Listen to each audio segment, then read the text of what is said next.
에훗이 죽으니 이스라엘 자손이 또 여호와의 목전에 악을 행하며 여호와께서 하솔에서 통치하는 가나안 왕 야빈의 손에 그들을 파셨으니 그의 군대 장관은 하루셋 학고임에 거주하는 시스라요. 야빈 왕은 철병거 900대가 있어 20년 동안 이스라엘 자손을 심히 학대했으므로 이스라엘 자손이 여호와께 부르짖었더라. 그때 라피도스의 아내 여선지자 드보라가 이스라엘의 사사가 되었는데 그는 에브라임 산지 라마와 베델 사이 드보라의 종려나무 아래에 거주하였고 이스라엘 자손은 그에게 나아가 재판을 받더라. 아멘. 오늘 본문을 보면 참 색다른 면을 하나 발견하게 됩니다. 그것은 남자가 아니라 여자가 이스라엘의 사사가 되었다라는 사실입니다. 창세기에서 사사기까지 오기까지 여자가 이스라엘을 리더십을 가지고 이끈 적이 없습니다. 이게 전혀 없었던 일이죠. 물론 모세의 누이 미리암이 여자 선지자로 주를 찬양하고 그런 내용들은 나오지만 또 리브가가 야곱이라는 한 사람을 통해 하나님이 축복해 주시는 사건을 일으키기 위해서 리더십을 발휘하지만 하나님이 여자에게 기름을 부어서 사사가 되게 하시고 하나님의 일을 감당하게 하신 일은 이것이 처음이죠. 드보라가 처음입니다. 혼돈의 시대에 하나님이 남자가 아니라 여자를 들어서 기름을 부으시고 이스라엘을 구원한 일을 감당하시게 하셨다. 이거는 누구를 연상시킵니까? 바로 잔다르크를 연상시키죠. 100년 전쟁이 일어났을 때 프랑스를 위기에서 구하기 위해서 잔다르크라는 소녀가 계시를 받아서 그래서 프랑스 군대를 이끌고 전투를 승리하게 된다. 오늘 이 본문에 나오는 드보라 사건을 본다면 그건 충분히 가능할 수 있다는 걸 우리가 짐작할 수 있겠죠. 오늘 본문에 보면 드보라가 비록 군대를 이끌고 직접 나가서 칼싸움을 한 건 아니에요. 하지만 바락 장군을 세워서 이 전쟁을 치르지만 그러나 드보라가 같이 가지 않으면 내가 이 전쟁을 절대로 하지 않을 것이다. 그래서 그 전쟁터에 같이 참여를 합니다. 그러니까 리더십의 주체는 드보라라는 말이죠. 여러분 여자가 남자와 같은 일을 하려면 오히려 남자보다 극복해야 될 부분이 더 많습니다. 만일 오늘 이 본문에 나오는 이 사사가 여자가 아니라 남자였다면 이건 별로 뉴스거리가 아니죠. 당연히 남자 사사들, 얼마나 많은 남자 사사들이 주의 일을 감당을 했습니까? 그러나 오늘 이 말씀을 우리가 주목하는 이유는 왜 하나님이 사사를 여자를 선택하셨을까 하는 겁니다. 다시 말하면 이건 하나님이 가장 적격자로 여자를 택하셨다는 말이 되죠. 요즘은 여자가 국가 원수가 되는 것이 그렇게 아주 흔치 않은 일이 아닙니다. 요즘은 많은 여자분들이 리더십을 발휘하죠. 독일도 메르켈 총리가 얼마 전까지 수상을 감당을 했었고 또 브라질에도 여자가 대통령이 된 적이 있습니다. 그런데 몇십 년 전까지만 해도 영국의 마가렛 대처 수상이 수상의 일을 감당할 때 사람들은 그걸 참 색다른 일로 여겼습니다. 물론 이스라엘의 골다 메이어라는 총리가 섰을 때도 사람들은 참 그걸 특이하게 생각을 했습니다. 오늘 본문에 보면 왜 드보라라는 여자를 사사로 선택했는데 하나님이 그 이유는 말씀하지 않습니다. 왜 드보라고 왜 여자일까? 가장 큰 이유는 적격자이기 때문입니다. 하나님의 마음이기 때문이에요. 내 마음이다. 그렇죠. 하나님이 보실 때 가장 적격자라고 생각하기 때문에 그렇게 하셨다면 누가 할 말이 있습니까? 사실 그게 가장 큰 이유가 되겠죠.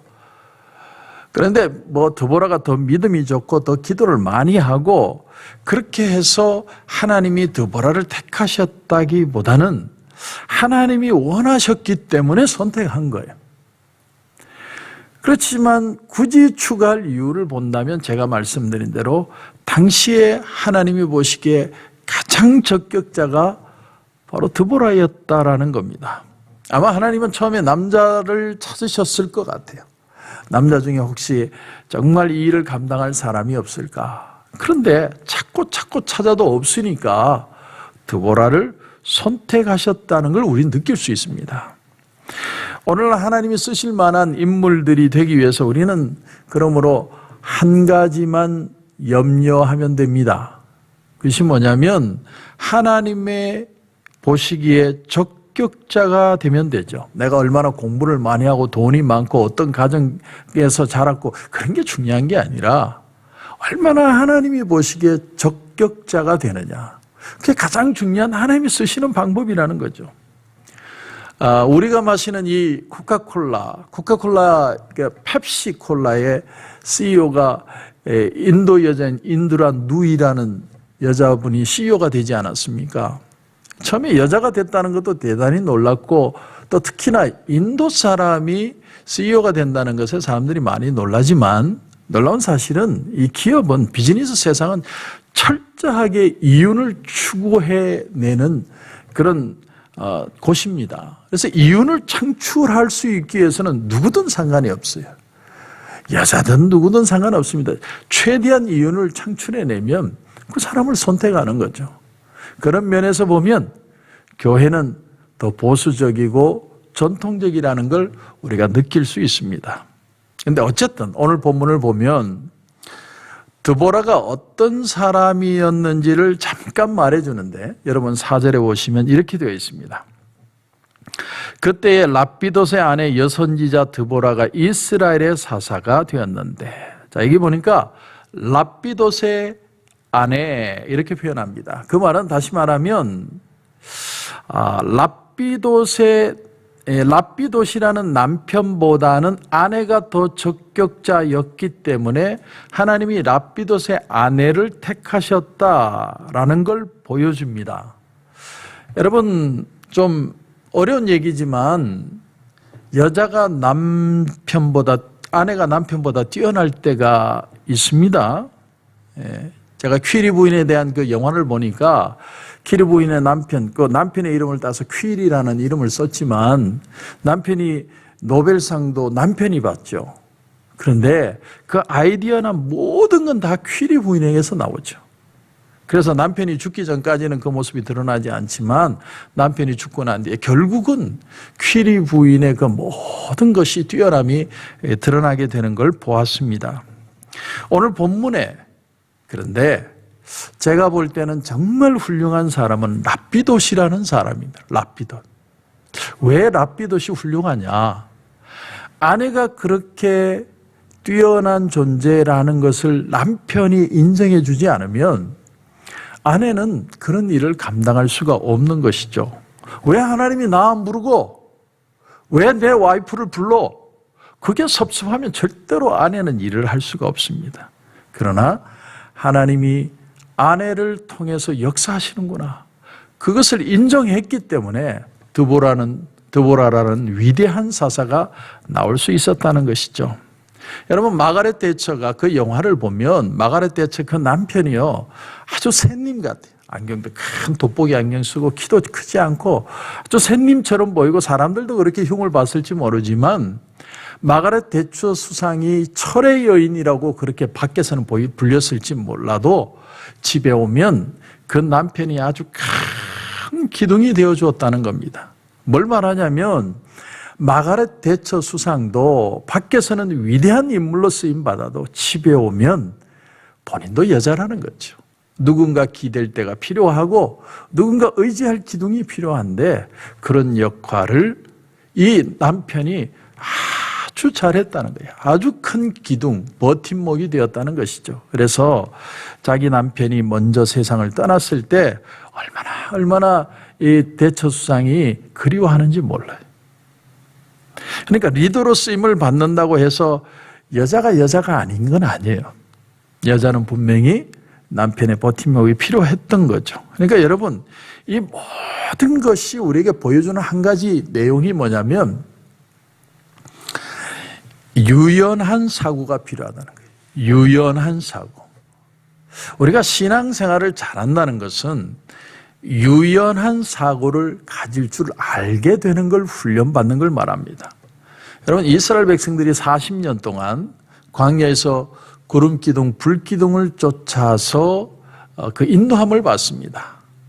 그런데 여기에는 정말 유연한 사고가 필요합니다. 예를 들면 내가 텐트를 쳤을 때 뭐 1년을 머물 수도 있고 한 달을 머물 수도 있는데 내가 지금 딱 쳤는데 다음 날 구름 기둥이 떠서 가면 가야 됩니다. 아니 어제 텐트 쳤는데 왜 오늘 가? 이러면 절대로 못 쫓아갑니다. 그러니까 구름 기둥, 불 기둥의 훈련은 유연함을 배우는 시간이에요. 신앙이라는 건 유연한 사고를 배우는 시간이라는 겁니다. 하나님의 인도를 따라가는 사람은 유연하지 않으면 절대로 안 됩니다. 유연함을 배우는 시간이에요. 내 고집, 내 노하우, 내 경험, 내 생각, 내 의견 주장하는 사람 절대 하나님 못 쫓아갑니다. 저도 이 훈련 늘 하고 있습니다. 늘 깨어지고 제가 기도를 하는 이유는 그거예요. 하나님, 내 고집을 꺾고 이것도 받아들일 수 있는 마음을 주시옵소서. 저는 그 기도해요. 막 하나님 이런 아이디어 있고 저런 아이디어 있고 이거 이루어 주시옵소서.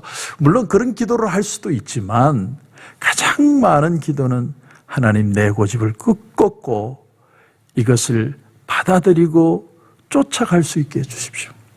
얼마나 힘든 훈련인 줄 아십니까? 신앙이라는 유연한 생각을 가지는 훈련입니다. 내 생각을 접는 훈련이에요. 하나님은 늘 우리가 기대하지 않던 일을 하시고 기대하지 않던 사람을 통해 기대하지 않던 때에 기대하지 않던 곳에서 기대하지 않던 방법으로 역사하세요. 이게 받아들여져야 신앙이 생기는 겁니다. 그러므로 예수님이 이 땅에 오셨을 때 가장 힘들어하고 그 예수님의 불만이 많았던 사람들이 기존의 종교 지도자들이었죠. 예배는 이렇게 드려야 되고 안식일은 이렇게 지켜야 되고 신앙이란 이런 것이고 이미 틀이 잡힌 사람에게는 예수님이 하는 일이 모든 게 다 탐탁치 않은 거예요. 주님은 너무나 신선했고 너무나 새로웠고 사람들을 끄는 힘이 있었습니다. 그래서 수많은 사람들이 주님을 쫓아가죠. 하지만 기존의 종교 지도자들은 불만이 많았어요. 사실은 예수님이 하나님인데 하나님의 마음을 예수님만큼 잘 표현한 사람이 누가 있겠습니까?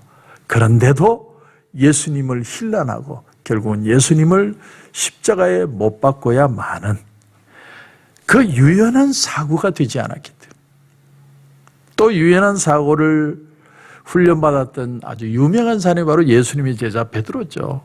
하루는 기도하는데 먹지 못할 온갖 짐승의 환상을 그것도 3번이나 봅니다. 나중에 알게 되죠. 이방인 고넬료 집안의 사람이 와서 그 사람을 쫓아갈 때야 이게 이방인에게도 복음을 전해야 될 찬스를 하나님이 말하시는 거구나. 그걸 깨닫게 됩니다. 지금까지 베드로는 유대인들을 전도하고 유대인들에게 설교하고 유대인의 집에 신방을 갔던 사람이에요. 한 번도 이방인을 신방을 간 적이 없는 사람. 하나님이 그 환상을 보여주신 후에 그게 이런 뜻이구나 생각하고 고넬료 집을 쫓아가고 하나님의 말씀을 순종했더니 그리고 말씀을 전했더니 역시나 그 집에 성령이 임하죠. 그리고 하나님을 찬양하는 역사가 일어나게 되었습니다. 여러분, 유연한 생각을 가진다는 건 그것이 내 성격에 좌우되는 것도 아니고 그 사람이 어떤 됨됨이에 좌우되는 것도 아니고 하나님의 인도에 대한 순종이 그 순종이 내 마음에 유연함을 가지게 합니다. 나는 어떤 말씀이라도 순종해 보겠습니다. 우리는 여전히 많은 편견을 가지고 있어요. 여러분 사실 여자를 싫어하는 사람이 오히려 남자보단 여자가 더 많아요. 여자를 제일 많이 구박하는 사람도 여자예요. 그러나 하나님은 사람을 외모로 취하지 않으십니다. 그 말은 하나님은 사람을 편견으로 대하지 않으신다는 거예요. 그 모습 그대로 우리는 하나님 앞에 서는 거죠. 그리고 오늘도 정말 훈련받는 건 생각의 유연함입니다. 내 마음에 걸리는 거, 이해가 되지 않는 거, 내가 고집스러운 거, 내 마음에 불만인 거, 내가 기도하는 가운데 내가 하나님을 순종하면서 내려놓겠다는 훈련을 하는 거예요. 그 유연함이 있을 때 우리는 정말 하나님의 역사를 보게 됩니다. 그런 귀한 은혜가 오늘도 저와 여러분 가운데 넘치시길 주님의 이름으로 축원합니다. 기도드리겠습니다. 하나님 은혜를 감사합니다. 오늘 이 새벽에는 드보라 사사에 대한 얘기를 생각해 보았습니다. 우리는 얼마나 생각이 유연할 수 있을지, 구름 기둥과 불 기둥을 따라가는 훈련은 생각의 유연함을 배우는 훈련이었던 것을 우리가 깨닫습니다. 하나님이시기 때문에 나를 불러주신 분이기에 하나님의 어떤 뜻이라도 순종하고 따라갈 수 있는 귀한 은혜를 배우게 하여 주옵소서. 그래서 정말 하나님이 이루시는 일이 무엇인지를 발견하고 깨닫고 그 축복과 그 감격을 경험하는 우리 모든 성도들 되게 하여 주시옵소서. 오늘도 기도하는 가운데 하나님 큰 은혜 주실 줄 믿고 예수님의 이름으로 기도드립니다. 아멘.